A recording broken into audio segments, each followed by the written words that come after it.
Školy dali maturantom základy, na ktorých chcú budovať svoju kariéru. Niektorí v zahraničí, ale väčšina doma na Slovensku. Čo ale ďalej? Mnohí v tom majú jasno. Myslím si, že po tých 4 rokoch už som sa ešte viac utvrdil v tom názore, že teda chcem pokračovať v chémii aj na vysokej škole. Dával som si už prihlášky vlastne do Trnavy na Univerzitu Cyrila Metoda. Tam je fakulta prírodných vied. Konkrétne som si dával na 2 odbory, aplikovaná biológia a druhý odbor biotechnológia.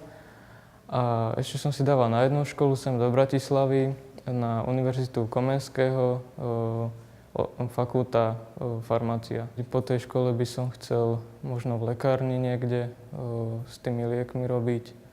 Možno niekde vo výskume to by tiež bolo zaujímavé.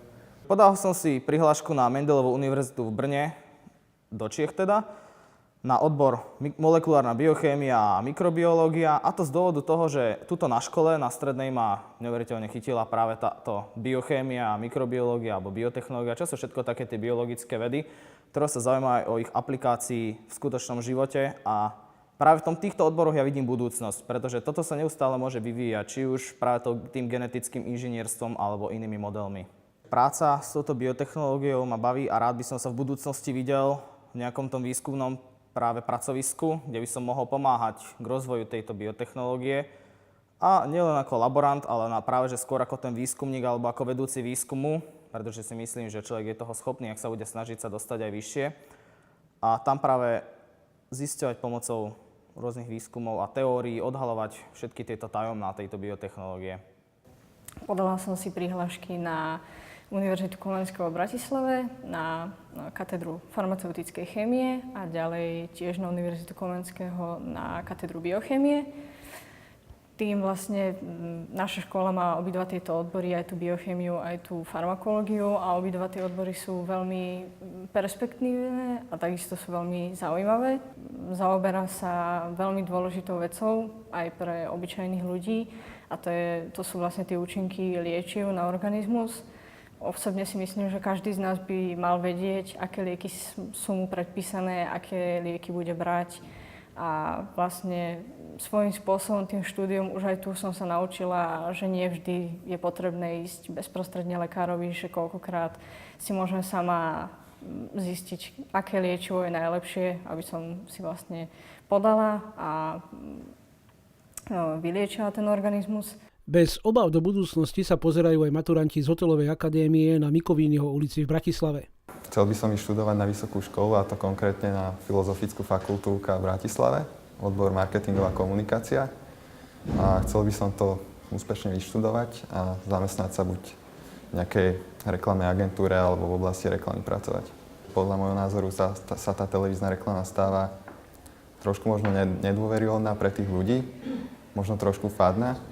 A rád by som to možno trošku oživil. My sme mali predmety, ako je marketing, účtovníctvo, ekonomika, hotelový manažment. Takže toto ma skôr práve už pripravovalo aj na tú vysokú školu. Momentálne teraz sa budem pripravovať ďalej na primácie pohovory na vysokú školu, kde som si vybral smer ekonomický.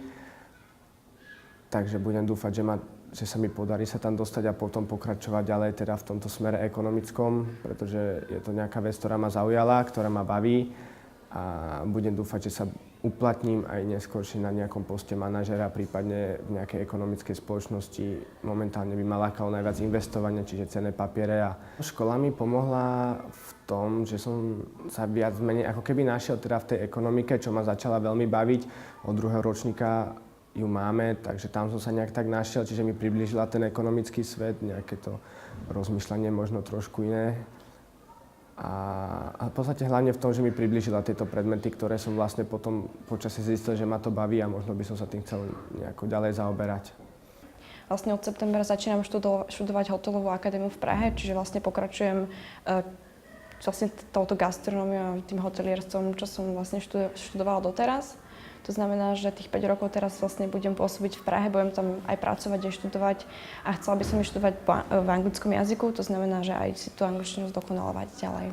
Počas štúdia som vlastne váhala, že či ísť na vysokú školu alebo či ísť niekam do zahraničia a nabrať viacej praxe.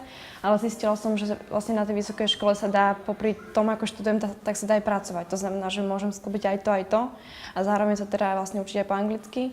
Takže som sa rozhodla, že chcem ďalej teda pokračovať a viacej nových vecí sa naučiť. A keďže tá vysoká škola hotelová v Prahe má dobrú povesť a je prestížna, alebo teda chodia tam študenti, ktorí vychádzajú z nich naozaj dobrí študenti a kvalitní, tak som sa rozhodla, že to teda vyskúšam a že uvidíme, že čo ako, takže sa tam teším. Ja som typ človeka, ktorý není na štúdium, ale je taký typ človeka, ktorý je vlastne pracovitý. Čiže po škole mám pár ponúk, ktoré idem vlastne vyskúšať, majú tam ako ma otestovať a podľa toho vlastne zistím, že či som na tú prácu vhodný alebo nie. Ja som moc zaujatý na štýl barmana a takýto ako je typy baru, ako miešané nápoje a samozrejme mám vyhliadnutú prácu, kde je spojená plus gastronómia ako reštaurácia, plus vlastne nejaký nočný bar alebo niečo také. To je pre mňa moc dobré. Plus nejaké tie cateringy, jak vždycky boli a vždy budú. Ja som bol veľmi zaujatý vlastne do varenia. Mňa to veľmi bavilo, lenže jak som študoval týchto 5 rokov a čo sme mali teóriu obsluhy, sme preberali tieto veci plus kurzy. Ma ten predmet teda tá činnosť tak zaujala, že som veľmi prekvapený z toho. Určite by som rada skúsila niečo ohľadom cestovného ruchu, kde môžem využiť aj cudzie jazyky, vlastne, na ktoré je aj táto škola pomerne dosť zameraná, keďže máme na výber z 3 jazykov. Určite aj z toho dôvodu by som pokračovala v tomto odbore, pretože Slovensko je krásna krajina a máme aj plno prírodných pamiatok, ktoré by bolo dobré prezentovať aj v ostatných krajinách, pretože máme čo ukázať a len sa treba posnažiť, pretože fakt máme tie možnosti, aby sme prilákali aj zahraničných turistov. Bola som 3 mesiace v Taliansku a 6 mesiacov som strávila v Japonsku, takže určite preto by som sa rada aj vrátila do Japonska. Práve, že sa tam aj chystám teraz v lete, takže dúfam, že to všetko vyjde. A určite aj z tej jazykovej roviny som sa zlepšila v mnohom v nemčine, lebo v Taliansku som bola vlastne na severe, v oblasti Tyrol. Takže vlastne tam sme rozprávali po nemecky a v Japonsku som zase zlepšila angličtinu a som si niečo priučila aj z japončiny, takže určite zaujímavé. Všetky odborné praxe sú zabezpečované našou školou. Máme mnoho ponúk, ktoré môžu vlastne naši študenti využiť počas školského roka alebo aj počas letných prázdnin. Máme možnosti cestovať do Rakúska, do Švajčiarska, takisto do Talianska. Veľa ponúk je cestovať do Grécka a takisto aj do Japonska. Populárna Adlerka v Bratislave vychovala mnoho odborníkov. Určite sa k ním pripoja aj títo maturanti. Ja som jej vlastne na túto školu nechcel ísť, to bol skôr sen mojej mamy. Ona stále chcela mať nejaká elektrotechnika, pretože lepšie si nájdem uplatnenie, hej? Že žijeme v 21. storočí a technika je všade. Mám dobré platy sú. Dostali sme základy rozbehnúť si firmu. Vlastne ja ako študent tejto školy a maturant, môžem si založiť firmu. Viem, ako na to... Sa mi podarilo v 2. ročníku dostať sa z povinnej praxe skrz jednu pani profesorku, ktorá má muža na vysokej škole, na povinnú prax. Tam sme došli do školy a dostali sme sa do kolektívu mladých technikov, ktorí majú vlastnú firmu na nohách postavenú, vyvíjajú biomedicínske zariadenia a zariadenia, ktoré sú vlastne v tejto dnešnej dobe potrebné. Sú to najnovšie technologické novinky. A prišli sme tam s tým, že si tam sadneme a niečo nám ukážu. Tak sme dostali nejaké také základné poučenie, naučili sme sa tam aj niečo my robiť, dali nám nejaké jednoduché práce a zistili, že nie sme až takí zlí a že si nás tam nechajú. Takže ostali sme tam, prišli sme tam cez školu asi 2-3 krát, dali nám nejakú jednoduchú robotu, darilo sa nám, tak si povedali, že OK, že môžete tu byť, ma začneme platiť, sami od seba, nič sme nič nechceli, sami od seba ma začneme platiť, budete nám sa chodiť pomáhať. Tak takým spôsobom tam škodím teraz 2. rok a celkom veľmi slušne, ako sa mi tam darí, sami oni povedali, že najviac sa vyvíjam z tých všetkých chalanov, lebo tam ide o to, že tam sú veľké možnosti. Tam firma dostane nejaký projekt a oni musia vymyslieť niečo, čo je ešte nevymyslené. Takže hľadajú sa možnosti, akým spôsobom to vymyslieť. A je tam tá možnosť sa uplatniť, proste možnosť sa vyzdvihnúť a povedať, že som dobrý v tomto, lebo niečo takéto viem spraviť. Veria si, Nechýba im odhodlanie, sú zdravo sebavedomí. To sú čerství absolventi stredných škôl. Čo myslíte? Celkom dobré základy do života aj pre vás ostatných.